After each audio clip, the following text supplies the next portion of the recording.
ठीक है, आपका ये कहना ठीक है कि एक आइडियोलॉजिकल कंसोलिडेशन कांग्रेस का इन 3 दिनों में दिखा, और वो चीज सबके सामने आ रही है कि जो एक पॉजिटिव एनर्जी भारत जोड़ो यात्रा की थी वो पार्टी की सामने है। लेकिन जहां तक गठबंधन का सवाल है, गठबंधन को लेकर अभी क्लैरिटी नहीं है, क्योंकि खड़गे जी ने थर्ड फ्रंट को डिसमिस किया एक तरीके से कि थर्ड फ्रंट सिर्फ और सिर्फ बीजेपी का समर्थन करेगा, बीजेपी के लिए वो उपयोगी साबित होगा।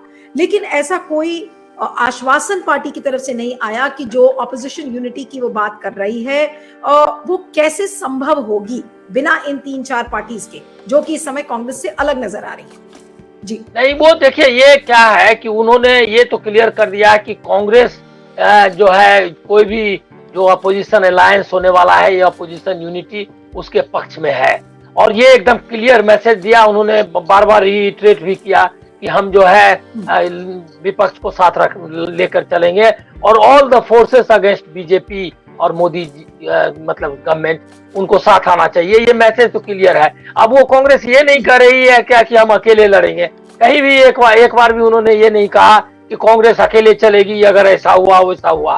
तो इनसिक्योरिटी क्षेत्रीय पार्टीज में है, जो इनसिक्योरिटी एक तृणमूल कांग्रेस या भारत राष्ट्र समिति जो केसीआर की पार्टी है उनमें एक तरीके की इनसिक्योरिटी है कांग्रेस को लेकर।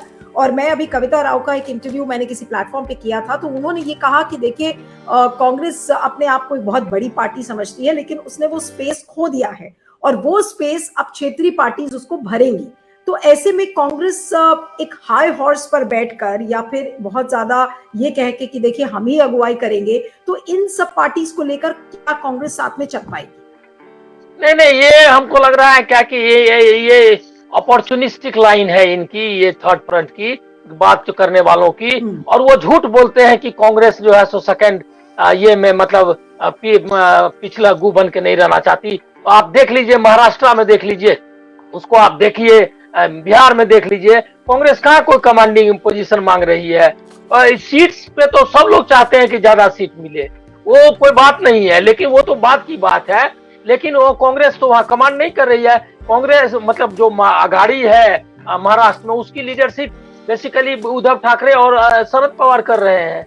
उसमें तो कांग्रेस कहीं लीडरशिप में भी नहीं दिखाई देती, और कांग्रेस ऐसा कभी नहीं रही कि हमारी बात आप नहीं मानोगे। और जब भी मौका आया तो उन्होंने उनके पीछे लगकर कई काम किया, थर्ड एंड फोर्थ फोर्स के रूप में, वहां तो 5वें 6ठे नंबर के रूप में वो काम कर रही है बिहार में। ये एलिगेशन अपॉर्चुनिस्टिक एलिगेशन है और वेस्टेड इंटरेस्ट का एलिगेशन है। तृणमूल कांग्रेस, मेरी राय जो है, मतलब इस बारे में मैं थोड़ा ज्यादा, लोग हम मुझको कहते हैं कि आप ज्यादा कहते हैं, लेकिन मैं अपनी राय पर कायम हूं कि तृणमूल कांग्रेस, केसीआर, अरविंद केजरीवाल और जगन मोहन रेड्डी, ये जो है वेरियस रीजन से, और रीजन्स ये नहीं है, पॉलिटिकल रीजन्स नहीं है, ये अपॉर्चुनिस्टिक रीजन्स हैं, अपने परिवार का मामला है। साफ तो कोई ये लोग कोई बात नहीं करना चाहता कि ममता बनर्जी नॉर्थ ईस्ट में क्या कर रही हैं, उन्होंने गोवा में क्या किया, क्यों किया, इसीलिए कि ईडी उनके पीछे थी। जिस तरह से उनको नचाया जा रहा था बीजेपी के तरफ से, वो अभी नॉर्थ ईस्ट में कांग्रेस के पीछे पड़ी हुई है। तो ये कौन सा अपोजिशन यूनिटी है और कांग्रेस इसको क्यों स्वीकार करे। इसी तरह अरविंद केजरीवाल है, अरविंद केजरीवाल के बारे में मेरी राय तो पक्की है कि मनीष सिसोदिया को शराब घोटाला में फंसाकर उन्होंने गुजरात में नचाया, अब वो जो है मध्य प्रदेश और राजस्थान में नचाएंगे उनको जेल में डाल के। तो ये तो इतने वीक और फोर्स है, यही तो देख लीजिए, आरजेडी उदाहरण है, जेडीयू है, आरजेडी है, लेफ्ट है, लेफ्ट के तो खिलाफ पूरा एस्टेब्लिशमेंट है ना, मतलब बीजेपी है, शिवसेना है, मतलब बीजेपी है, आरएसएस है, सारा एस्टेब्लिशमेंट उनके पीछे है, एक नैरेटिव भी है लेफ्ट के खिलाफ, लेकिन लेफ्ट को कहां वो दबा पा रहे हैं। लेफ्ट तो कांग्रेस के साथ है, जबकि केरल में उनका सीधा सीधा आमना सामना, एक ही जगह कांग्रेस वो लेफ्ट सत्ता में है, लेकिन उसके वो भी कांग्रेस के खिलाफ उसको लड़ना है, लेकिन वो ऑल इंडिया बेसिस पर तो ये नैरेटिव लेकर नहीं चल रही है कि कांग्रेस जो है मतलब बड़ी पार्टी अपने को कहती है और छोटी नहीं बन रही है, और बीजेपी को कोई मदद तो नहीं कर रही है ना। तो ये जो है लेम आर्गुमेंट है, और मुझको लग रहा है कि मोस्ट अपॉर्चुनिस्टिक और ये मतलब सेल्फिश जो है ये है इन लोगों के मतलब ऑन देयर पार्ट। और मेरा मानना ये है कि इससे कांग्रेस को मुकाबला करना ही पड़ेगा, ये जो थर्ड फ्रंट वाला फोर्सेस है उससे लड़ना पड़ेगा। और मुझको लग रहा है क्या इस बारे में सब लोग साथ हैं। शरद पवार, केसीआर ने काफी कोशिश की, ममता बनर्जी ने कोशिश की कि उनका वो थर्ड फ्रंट को आशीर्वाद दे दें, उन्होंने नहीं दिया। नीतीश कुमार को इन्होंने अप्रोच किया, वो नहीं किया।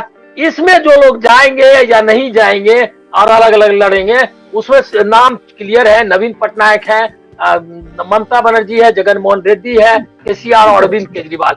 ये 5 लोगों को प्रयास भी नहीं करना चाहिए। मैं अगर उन कांग्रेस की नीतियों में अगर कोई उनको सजेस्ट कर सकता हूं, तो मैं तो यही सजेस्ट करूंगा कि इन 5 को आप किसी अपोजिशन यूनिटी में बैठाने की जरूरत नहीं है, क्योंकि ये लोग बीजेपी की मदद करेंगे 2024 में। ये आकाश में जैसे कहता है कि लिखा हुआ है दीवारों पर, वो साफ साफ। चलिए, अब आने वाले दिनों में होली के बाद पार्लियामेंट का जो सेशन है, बजट सेशन, जो दूसरा सत्र है, वो शुरू हो जाएगा।